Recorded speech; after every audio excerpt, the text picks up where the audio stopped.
नमस्कार साथीहरु, तपाईलाई स्वागत छ आजको यस भिडियोमा। म आजको यस भिडियो मार्फत यदि तपाईको Google AdSense account billing address verify भएको छैन भने त्यसलाई कसरी भेरिफाई गर्न सकिन्छ, तपाईले Google मार्फत यस्तो खालको लेटर तपाईलाई एउटा यस्तो लेटर आउने छ। यो लेटर तपाईले कसरी मंगाउन सकिन्छ, म तपाईलाई यो लेटरको कोडलाई कसरी हेर्न सकिन्छ, कसरी युज गर्ने, म सम्पूर्ण कुरा आज यस भिडियो मार्फत तपाईलाई सिकाउने छु। तपाईले देख्न सक्नुहुन्छ यस्तो खालको लेटर तपाईलाई Google मार्फत तपाईको पिन कोड आउँछ। त्यो तपाईको भेरिफाई यो बिलिङ एड्रेस भेरिफाई गर्नको लागि तपाईले सम्पूर्ण कुरा कम्प्लिट गरे पनि तपाईले तपाईको Google AdSense को भेरिफाई बिलिङ एड्रेसलाई भेरिफाई गर्नु भएन भने तपाईको YouTube च्यानल मोनेटाइजेसन हुँदैन, रोकिन्छ। त्यसकारणले तपाईले जसरी पनि यो कामलाई गर्नै पर्ने हुन्छ। तपाई भेरिफाई गर्ने तपाईको धेरै तरिकाहरु हुन्छन्। तपाईले 3 पटकसम्म तपाईको यो मेल तपाईको घरमा आउँछ। यदि फर्स्ट पटक तपाईको आइपुगेन अथवा कुनै कारणवश आएन भने तपाई फेरि पनि अप्लाई गर्न पाउनुहुन्छ र फेरि पनि आएन तपाईले फेरि 3 पटकसम्म अप्लाई गर्न पाउनुहुन्छ। त्यो 3 पटक भएन भने तपाईले मेलको थ्रुबाट पनि आफ्नो बिलिङ एड्रेसलाई तपाईले भेरिफाई गर्न सक्नुहुन्छ। साथीहरु, मैले मेलबाट कसरी तपाईले भेरिफाई गर्न सकिन्छ भनेर भिडियो बनाएर योभन्दा अगाडि अपलोड गरिसकेको छु। तपाईले मेरो च्यानलमा गएर तथा यहाँ डिस्क्रिप्सनमा त्यो लिंक राखिदिने छु। तपाईले डिस्क्रिप्सनमा गएर त्यो भिडियोको पनि हेर्न सक्नुहुन्छ। र तपाईसँग यस्तो खालको मेलहरु पनि आउँछ। तपाईले मेलहरु हाम्रो बानी के हुन्छ भने धेरै हतार गर्ने बानी हुन्छ, धेरै आत्तिनु पर्दैन। कहिलेकाहीँ यो मेल आउन अलिकति टाइम पनि लाग्छ। त्यही भएको हुनाले तपाईले यो मेललाई कसरी युज गर्ने म आज तपाईलाई यस भिडियो मार्फत नै सिकाउने छु। सम्पूर्ण कुरा सिक्नको लागि हाम्रो भिडियोलाई अन्तिमसम्म हेर्नु होला। मेरो मेल यसरी आइपुगिसकेको छ साथीहरु, तपाईले देख्न सक्नुहुन्छ। र तपाईले यो मेललाई ओपन गर्दाखेरि प्राय साथीहरुले मिस्टेक गर्नुहुन्छ। तपाईको यहाँनेर यसरी रोयल मेल भनेर यहाँनेर यसरी स्टिकर यो साइडमा यहाँनेर स्टिकर हानेको हुन्छ र तपाईको यो मेल यसरी पानालाई यसरी पट्याएर तपाईको बन्द गरेर पठाएको हुन्छ। कोड चाहिँ त्यहाँ भित्र हुन्छ। तपाईले यसरी यहाँ साइडमा यो मेलको यसरी तपाईले हेर्नुभयो भने यहाँ साइडमा यसरी निकाल्ने अप्सन दिएको हुन्छ। यसरी तपाईले यसलाई खोल्नु पर्ने हुन्छ। यसरी खोल्दाखेरि अनि मात्र तपाईले यसरी यसलाई हेर्न सक्नुहुन्छ। म तपाईलाई मेरो पिन अहिले शो गर्दैन। म तपाईलाई मेरो पिनलाई एकैपछि म तपाईलाई देखाउने पनि छु ल्यापटपबाट। तपाई यसरी यसलाई खोलेर हेर्न सकिन्छ। खासमा यसरी आएको हुन्छ बन्द भएर। तपाईले यसलाई यसरी ओपन गरेर यहाँ भित्र तपाईको मेल देखेको हुन्छ र यहाँ भित्र तपाईलाई कसरी सेटअप गर्ने, कसरी मेल युज गर्ने तपाईलाई यहाँ पनि सिकाइएको हुन्छ। तपाईले यहाँबाट पनि गर्न सक्नुहुन्छ। हस् त साथीहरु, म तपाईलाई ल्यापटपको स्क्रिनतर्फ लैजाने छु।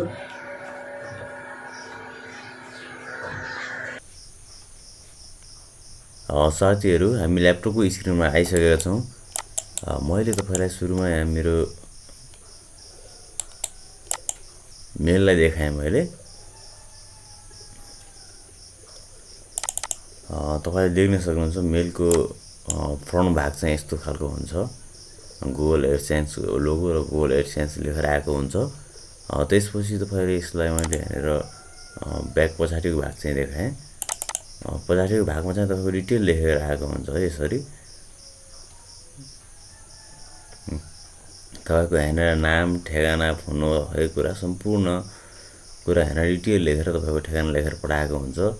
र त्यसपछि तपाईको रह्यो तपाईको जुन मेलको तपाईले ओपन गरेपछि तपाईको जुन पिन भित्र देखिनु पर्ने हो त्यो चाहिँ तपाईको यस्तो खालको हुन्छ यहाँनेर है। यो खालको हुन्छ तपाईको त्यो चाहिँ। तपाईले यहाँनेर देख्न सक्नुहुन्छ। तपाईको यहाँनेर कसरी यो पिनलाई युज कसरी गर्ने तपाईले यहाँनेर पुरै सिस्टम देखाएको 1 बाइ 1 तपाईले यहाँनेर स्टेप बाइ स्टेप सिकाएको हुन्छ। तपाईले यो तरिकाले अरु कुनै पनि युट्युबमा भिडियो नहेरेर यो तरिकाले गर्नुभयो भने तपाईलाई मजाले गरेर राम्रोसँग गर्न सकिन्छ। र तपाईको जुन तपाईले तपाईको बिलिङ एड्रेस भेरिफाई गर्नुपर्ने जुन पिन हो त्यो चाहिँ 6 डिजिट पिन हुन्छ। तपाई यहाँनेर देखाइएको हुन्छ। मैले यहाँ 2 वटा पिनलाई मैले देखाएको छैन। यहाँनेर 6 वटा पिन हुन्छ। तपाईले यही पिनलाई नै त्यहाँनेर युज गरेर तपाईको बिलिङ एड्रेसलाई भेरिफाई गर्नुपर्ने हुन्छ। त्यो कसरी गर्ने म तपाईलाई यहाँनेर सिकाउने छु। तपाईको जुन यहाँनेर यस्तो खालको हुन्छ। तपाईको त्यहाँ Google AdSense एकाउन्ट तपाईले बनाउनु भएको छ कि छैन, यदि बनाउनु भएको छ भने Google AdSense त यस्तो खालको त्यहाँनिर देखाइ यो भेरिफाई योर बिलिङ एड्रेस भनेर भनेको हुन्छ। तपाईँ यहाँनिर भेरिफाईमा क्लिक गर्नु होला र त्यसपछि भेरिफाईमा क्लिक गरिसकेपछि तपाईँले फेरि यहाँनिर अर्को यस्तो खालको अप्सन आउँछ। तपाईँ यहाँनिर तपाईले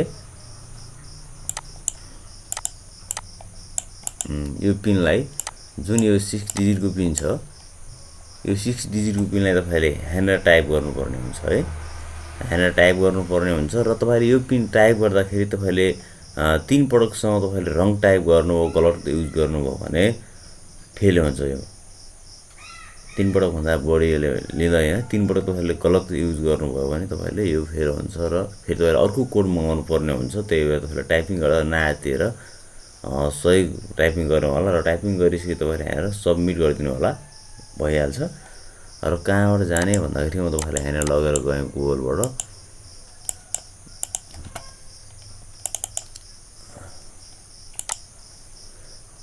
तपाईँ मेरो यहाँनिर गुगल एडसेन्स एकाउन्ट मेरो यहाँनिर छ। गुगल एडसेन्स एकाउन्टलाई ओपन गरौँ होला र ओपन गरिसके तपाईले यहाँनिर देख्न सक्नुहुन्छ मेरो चाहिँ एडसेन्स एकाउन्ट भेरिफाई भइसक्यो हुनाले यहाँनिर देखाएको छैन। नत्र यहाँनिरको अप्सन यो अप्सनमा तपाईँको यहाँनिर देखाउँछ जसको Google AdSense account verify billing address verify भएको छैन त्यो चाहिँ लगभग फर्स्ट र सेकेन्ड अप्सनमा यो फर्स्ट अप्सनमा यो छ भने सेकेन्ड अप्सन यहाँनिर चाहिँ देखाइरहेको हुन्छ। मेरो भेरिफाई भइसक्यो, मैले मेलको थ्रुबाट अगाडि नै भेरिफाई गरिसकेको हुनाले मेरो मेल चाहिँ अलिकति स्लो आएको हुनाले मैले गरिसकेको छु। यसरी तपाईले गर्न सक्नुहुन्छ। हस् साथीहरू, हाम्रो भिडियो मन पर्यो भने हाम्रो भिडियोलाई लाइक र च्यानललाई सब्स्क्राइब गर्न नबिर्सिनु होला र आगामी दिनहरुमा यस्तै खालको टिप्सहरु हेर्नको लागि नजिकको बेल आइकनलाई थिची अल नोटिफिकेसन ओपन गर्न पनि नबिर्सिनु होला।